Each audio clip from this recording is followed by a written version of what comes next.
What do you think is the most popular one? Get to the chopper or hasta Get to the chopper!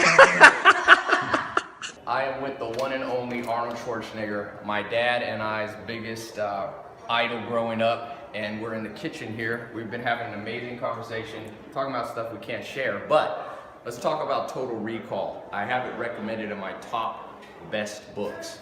So Good taste. good taste? Yes. You know, the first thing I would say about the book is, we were just talking about this. What do you think? Do you think it was important, your upbringing, to reprogram your mind? Because in the beginning chapters, you talk about how your dad made you work out before you ate. Well, it was all about, being useful.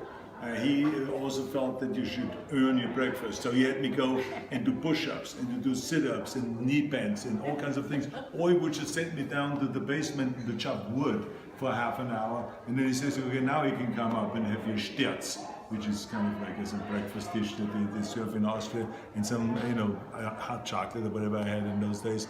And then we'd go to school. So, I mean, you had to earn your breakfast. So I think all of this stays with you for the rest of your life.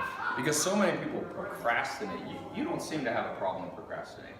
No, I don't procrastinate because I see a very clear vision of certain things, a certain goal, and then I go after it, because you snooze, you lose. Right. So to me, there's no such thing as like, I like to take a vacation and I like to go and rest and all those kind of things. But when I'm on a mission and when I go after something, I go after it with vengeance. I mean, there's no stopping. Yeah. Now, number two, 3 points. So number one, your upbringing. Number two, and we talked about this a little earlier, what is the secret for somebody watching? Because all throughout the book, you thought bigger than everybody else. When it was bodybuilding, you were saying you didn't just try to become Mr. Austria, you want to be Mr. Olympia. When it came to movies, you didn't just want to be in a movie, you wanted to be the biggest, highest grossing movie star of all time. What can somebody do watching to overcome the fear of thinking big? Most people are just too afraid to think big. Well, the reason why I was never really afraid of thinking big was because, how far can you fall? It's 6 feet down is the ground, so then you get up again if you fall, and you can start all over again. So that's number one. So I'm not afraid of failing. Number two, I think in bodybuilding, with the age of 20, I became Mr. Universe.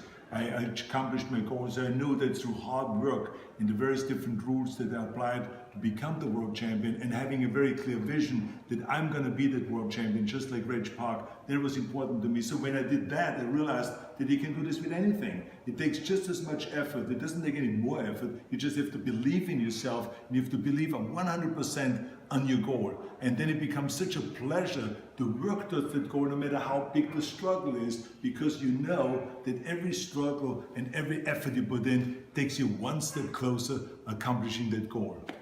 That's amazing.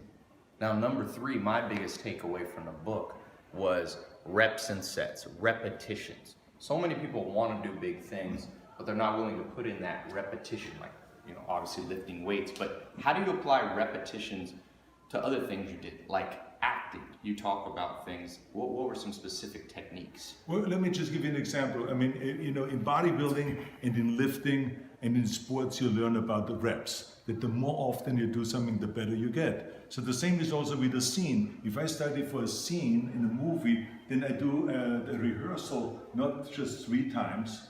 I do it 20, 30, 40 times, that scene. So when I get to the set, I know the dialogue, and I then can move around freely and just be the character rather than having to worry about the dialogue and the sentence and the way it's structured and all those kind of things. So it's reps. And the same thing is with everything else. Look, in skiing, the more you ski, the better you get in skiing. The more you play the piano. Look at these little girls that you see sometimes on stage. They practice 7 hours a day piano. It's reps. It's reps. That's why I said to people, the key thing is, and one of the rules of success is to work your ass off. Reps. There is no shortcut. Forget about the shortcuts. Just work your ass off, and then you will accomplish something. It's amazing. Now, last bonus little point for somebody watching. You talk about this in the book. Daily routine.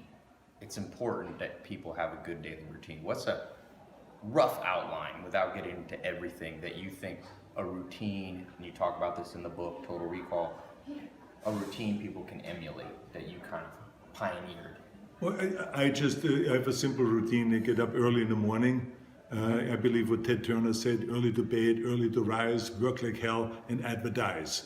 And so this is what I believe in. So I go to bed early, it's around 10 o'clock, then I wake up at 4 o'clock in the morning, which is 6 hours of sleep. That's all you need. And if you need more, then just sleep a little faster. And then I just get going. You know, I mean, then I read. Yeah. I read the newspaper, I read articles, I go on the internet and I read, and then by the time comes 6 o'clock, I get on my bike, I ride down to the gym, I work out for an hour, then I ride back again, have my breakfast. So this is a routine just to get the day going before I ever go to the office or before I start some serious work. So it's a routine. And empty, you like the empty stomach workout? Yeah, because I mean, I have enough fat on my body, trust me. I'm not one of those 5% body fat kind of a guys. I'm the 15% body fat kind of a guy. So therefore, I have enough fat that I will survive a 1 hour workout and a 1 hour bike ride. I know that for sure. So far, I've never fallen off the bike and never worried about that. Well, you're a mentor to millions of people, and you told me you think mentors is one of the most important things. Well, mentors is extremely important, and we talked earlier about reading books. I mean, it is great to read about great people, about great presidents, about great athletes, about great business leaders and so on, because you can learn and you can emulate and you can shoot for the same kind of goals because you know it has been already done. So therefore, why not do it the same thing again and then maybe go even beyond that? So I think that motivations and having idols, you know, to me, having like someone like Nelson Mandela, that is a great idol of mine, about forgiveness and about bringing people together. I mean, who is a better teacher than him? Yeah. Or the courage of Gorbachev, for instance, the guy that grew up under communism, and then dismantled communism when he was on the top, when he was president, because he realized it didn't work. How great is that? How much balls does it take to do something like that? So to me, I admire people like that. Or Ronald Reagan, who was a conservative, but he was able to work with Democrats and Republicans in order to get things done. He brought people together. I admire that. So those are the kind of idols that I have. Or yesterday we put to rest Muhammad Ali. So I was there at the funeral. He was an idol of mine because he was not only the greatest in the ring, but he was the greatest also with the greatest heart, who was always giving, because he believed that we're going to be judged not by how much we make, but by how much we give. So let's give something back. So that's a great lesson for the rest of the world. So those are idols of mine. Yeah, well, you're an idol. I have a TEDx talk. It's one of the top 15, and I named you as the top 5 mentors. So I appreciate this kitchen talk, and this was amazing. My dad was a pro bodybuilder. If he knew I was here, my dad would have a heart attack. But thank you so much. Absolutely. That was amazing. Now go out. I'm telling you this. People know me for having the biggest book club in the world. Top 10 books. Arnold Schwarzenegger wrote a book. It's called Total Recall. It's his autobiography from start to finish. I am not being paid to recommend this book. I am telling you, it is one of the great ones out there. So click the link. I'll put a link straight to Amazon. Please buy it. Hasta la vista, baby. You and I, we're going to the Raw Report. Yes. We're going to be judges in the Napa. car. We're gonna be driving Bugattis and Ferraris and Porsches and everything. I'm gonna drink wine. So your favorite book is? Favorite book of all time, Cervantes, obviously. Why? I would just have his book is his life, and his life is the most incredible. He comes up, flipped it through the air, and traveled. I'm just leaving, landed in first base. No, are you going to jump? Yeah, you turn.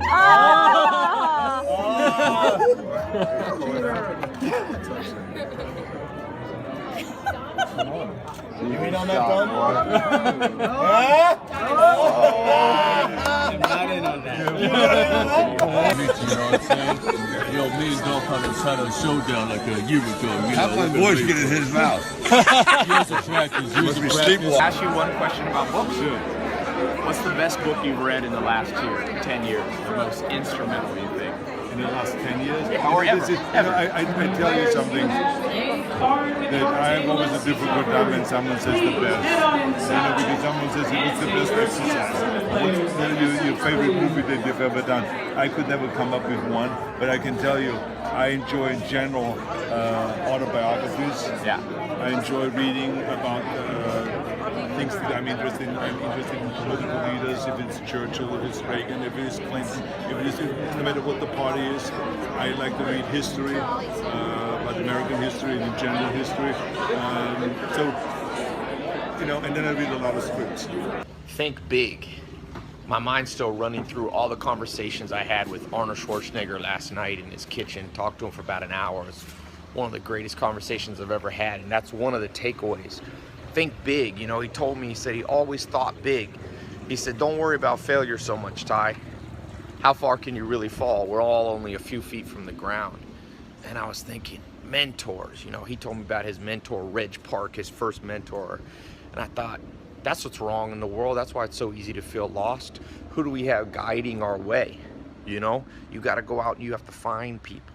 You have to find people who have done it before, who can shorten the path, who can keep you from failure. He told me, he said, don't fail too much. One of the reasons he doesn't procrastinate and can think big, he said, is because he at 20 years old won Mr. Olympia. So he said he got used to success and he tasted success. And so, you know, make sure you find some little wins in life. Don't always lose. It's a myth that you only want to learn from mistakes. Well, you learn from mistakes. They don't have to be yours, though.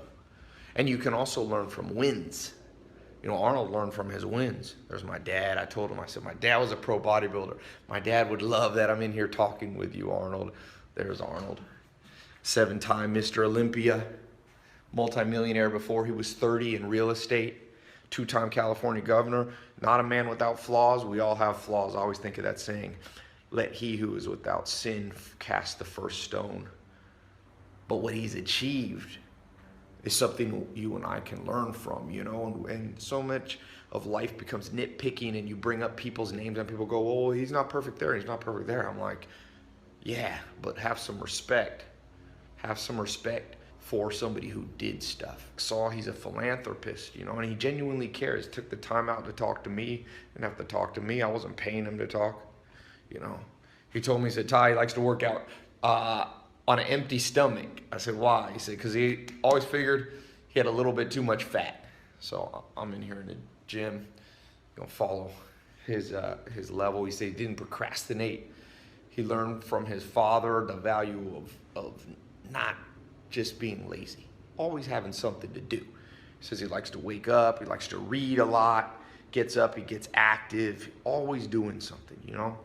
Keep yourself, I wouldn't say entertained, it's important to sit back and think. And he told me he likes to do that early in the morning. People in the modern world, with all this convenience we have, the next thing you know, all you're doing is just sitting around not accomplishing anything. You know, go out, conquer the world, conquer your fears, think big. That's all I could think. You know, he's a big dude, strong, but his life was big. Made some mistakes, made a lot of great attempts and successes. Yeah.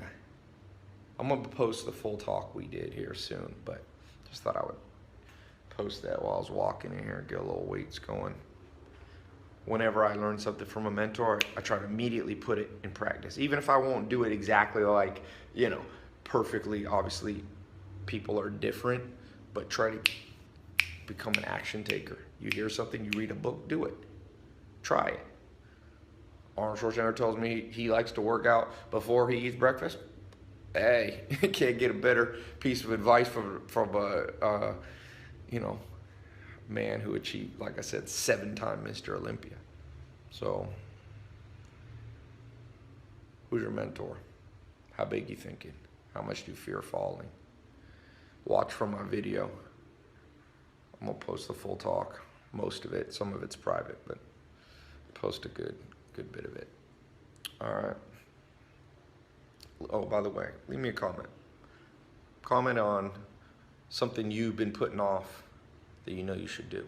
Some area you're not thinking big that you know you can think big in now.